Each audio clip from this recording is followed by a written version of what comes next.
Okay, hello everybody, and welcome to this episode of On the Wrist from Off the Cuff. Today we're going to be dealing with the battle of the entry-level automatics, specifically divers watches. It pretty much has its own little genre of watches outside of just sport watches versus dress watches in general. So we'll be covering these two great watches from Seiko and Orient. So let's start off with the Seiko Sea Urchin. So everybody knows Seiko as a brand. It's pretty much the biggest watch brand in Japan.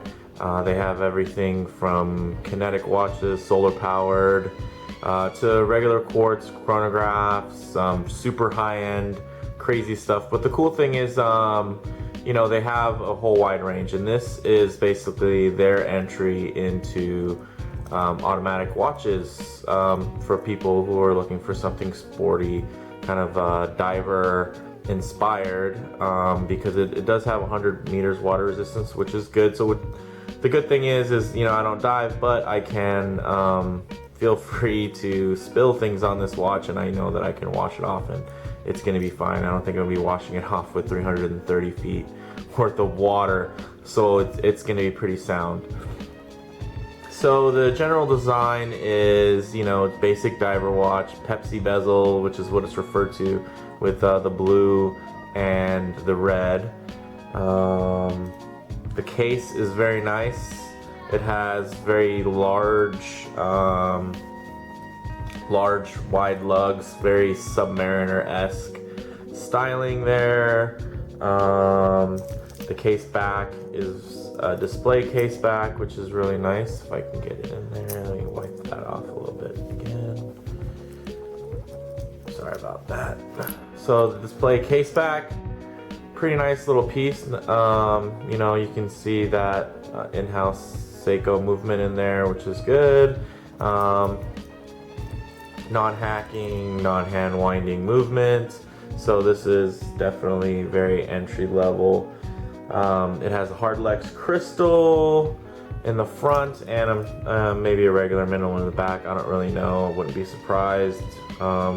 Maybe it's easier for them to just use Hardlex again. Who knows? If anybody knows, go ahead and chime in the comments at the bottom of the video. The bezel is pretty decent. It's a little hard to grip, honestly, the way the bezel is. But let me get it going. You guys can hear that. It's really smooth bezel action. Not the easiest to handle, but it's pretty solid. It's not super sloppy. There's definitely worse bezels out there. So that's it for the bezel. It's of course aluminum. The dial and hands, you got the really deep dark blue dial there.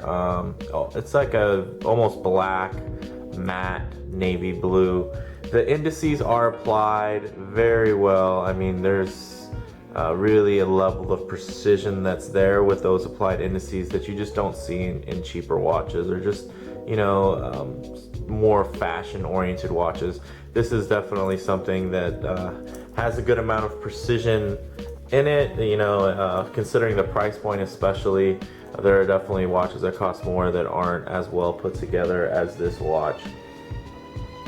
The bracelet is pretty nice. The end links are hollow because this is just an entry-level watch. So you can see it's just folded end links there, hollow. But the fit is very nice. As you can see, it's very tight.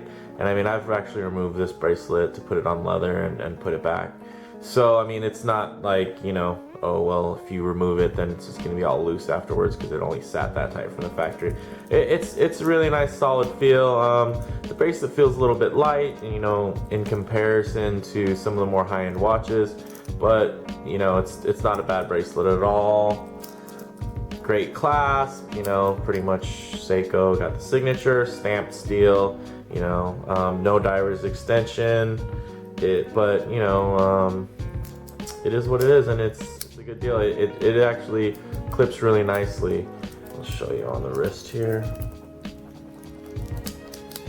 Overall, this is just a really nice, clean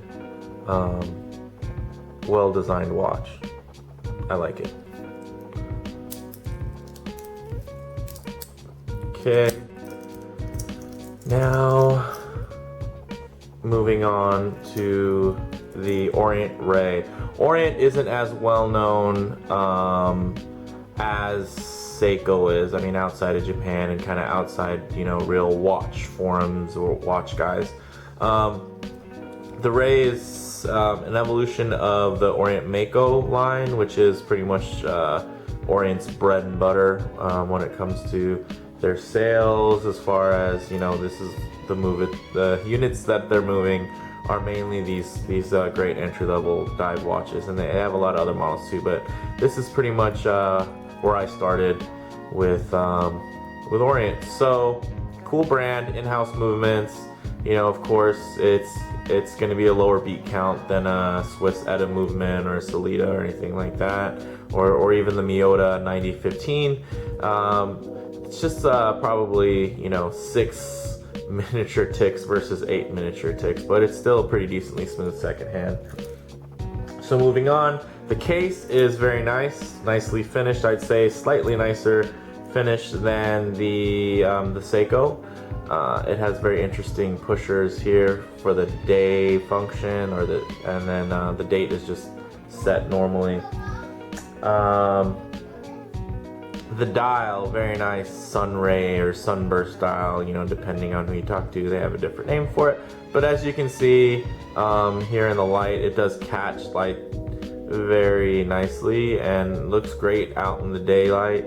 So it's very eye-catching. The indices, I would say, are very nice.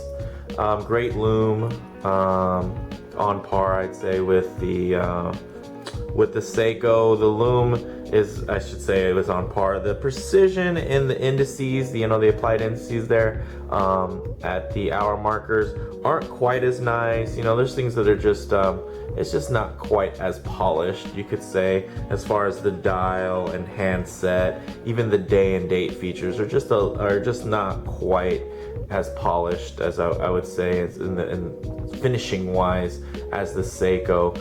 The bracelet is actually, I'd say, much nicer than the Seiko. The end link is you know, it's about on par. The fitment to the case isn't as great, but it's still a solid piece. You can see, you know, there's going to be those gaps there. Case back, not a display case back, but it has some nice laser engravings there. Let me just wipe that off. Nice laser engravings there. 2 dolphins, pretty cool. Solid, very solid bracelet, very nice. Then we got its little basic clasp, same deal there. Really nice engraving. Orient, little bit more technical than the Seiko. Wears great on the wrist, as you can see. Hugs the wrist well. Does not feel cheap when it's on the wrist. Actually, doesn't really look very cheap. Doesn't feel very cheap. It's a cool watch. I'd say it feels a bit more expensive than the Seiko.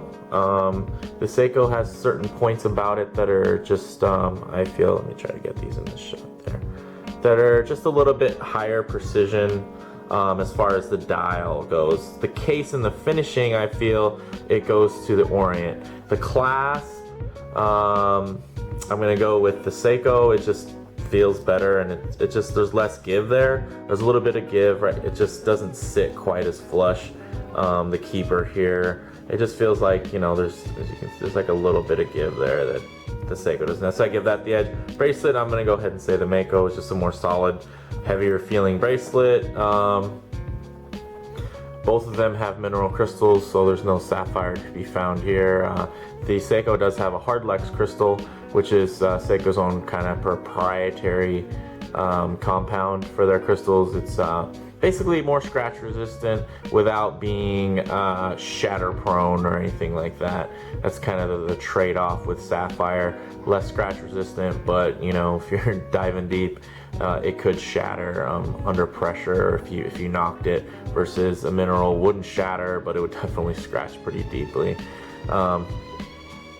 So I really like them both. I would say if I had to choose a winner in this little face-off here, I would say that it's tough. I feel like the Ray is a better watch, but I feel like I just like the Sea Urchin just a little more. It's just kind of nicer to look at. It's more of a clean and classy dial. So I don't know. I guess it's a tough one. You know what? You can't go wrong with either. But if I had to choose, I guess I would have to say, you know, I already said it. The Ray is a nicer watch. It's a better watch. Not quite as, you know, the finishings aren't quite as precise when it comes to the dial and the handset, you know, with the indices and everything. But I think overall it just feels like a nicer watch. So I'm gonna give it to the Ray. See you guys next time. Thanks for watching. Make sure you subscribe. Bye.